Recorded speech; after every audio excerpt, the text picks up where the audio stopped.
23 সালে মেয়াদ শেষ। ইনসুলিন কতগুলো বিক্রি করছেন সেটা তো আল্লাহ ছাড়া আপনিও বলতে পারবেন না। 10 মিনিট 15 মিনিট ধরলাম, আমরা এগুলো মেয়াদ দিতাম সব, তাই না? 1 2 3 4 5 6 7 8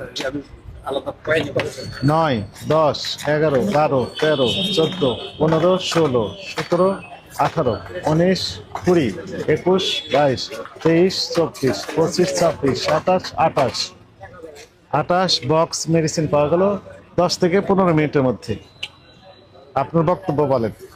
আপনাকে সতর্কতামূলক 10,000 টাকা জরিমানা আরোপ করা হয়। এই কম করে দেওয়া হয়েছে। আসসালামু আলাইকুম, ভালো আছেন?